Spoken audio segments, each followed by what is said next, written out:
Hello everyone, welcome to my channel Mystery of UPSC CSE. Today we'll be talking about what to read from NCERT and which NCERT we need to read for UPSC CSE.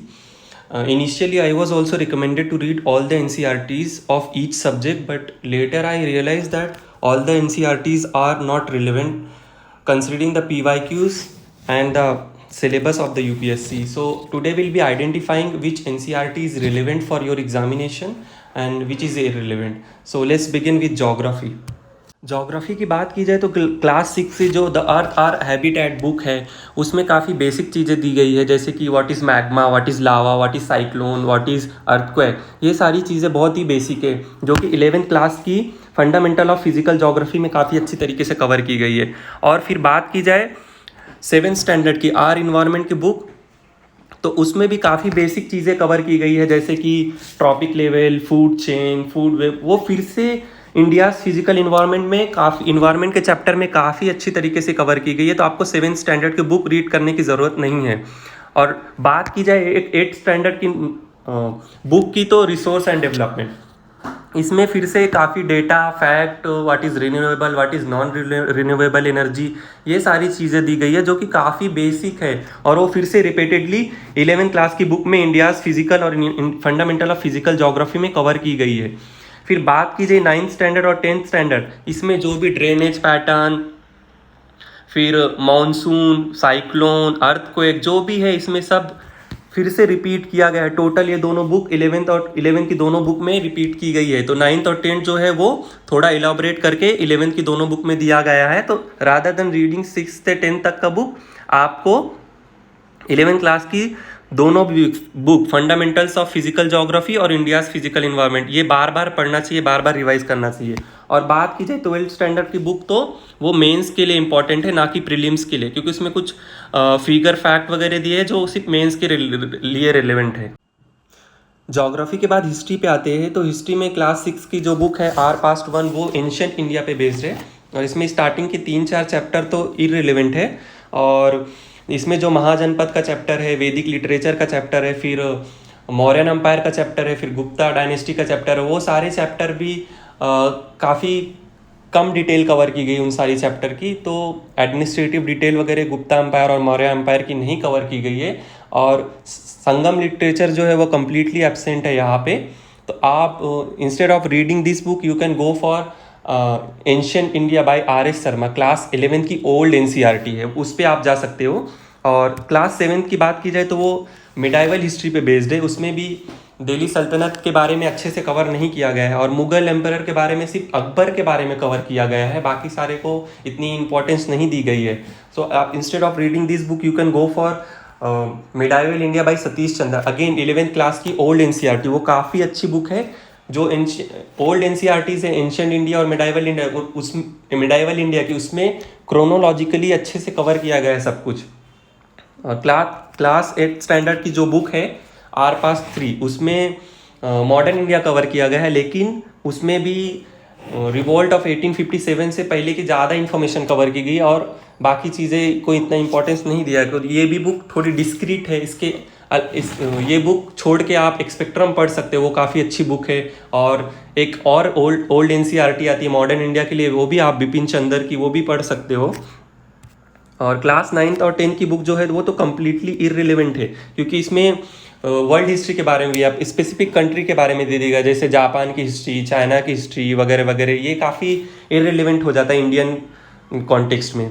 और 11th class की बात की जाए तो इसमें जो है वो वर्ल्ड हिस्ट्री है, वो प्रीलिम पर्सपेक्टिव से कम्प्लीटली इररिलेवेंट, और इवन मेंस पर्सपेक्टिव से भी इररिलेवेंट है, क्योंकि जो मेंस का सिलेबस है वो कम्प्लीटली डिफरेंट है जो ये बुक में दिया गया है. और क्लास 12 की जो 1, 2, 3 बुक है, इसमें अगेन एंशिएंट, मिडाइवल और मॉडर्न कवर किया है, लेकिन ये काफ़ी डिस्क्रीट मैनर में कवर किया गया, और इस क्रोनोलॉजिकली नहीं है. यहाँ वहाँ चीज़ें फैली है, काफ़ी दिक्कत आती है, काफ़ी कॉम्प्लेक्सिटी बढ़ जाएगी अगर आप ये बुक रीड करोगे तो. सो आपको ध्यान में रखना है, instead of reading new NCERTs आप जा सकते हो वो तीनों भी ओल्ड NCERT की तरफ.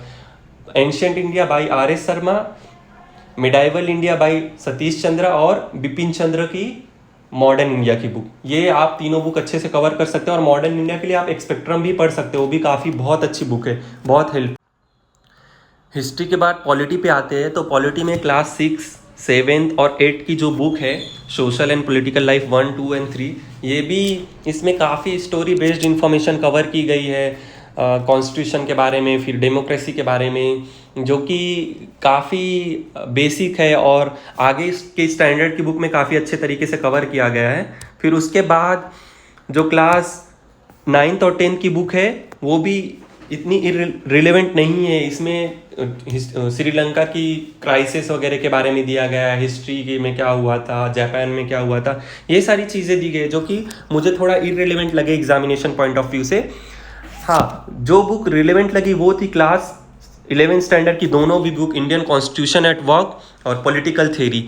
पॉलिटिकल थ्योरी तो एक ऐसी बुक है जो सबको रीड करनी चाहिए, क्योंकि इसमें काफ़ी इक्वालिटी, फ्रेटर्निटी, डेवलपमेंट, ये सब चीज़ों को डिटेल में समझाया गया है, जो कि और इसमें से प्रीलिम में क्वेश्चन आए भी है, तो ये बहुत रिलेवेंट हो जाती है। और क्लास 11th की इंडियन कॉन्स्टिट्यूशन एट वर्क, ये आपको समझाएगा अपना कॉन्स्टिट्यूशन कैसे बना, क्या था। इसमें बेसिक इन्फॉर्मेशन दी जो कि क्रोनोलॉजिकली और काफ़ी अच्छी है।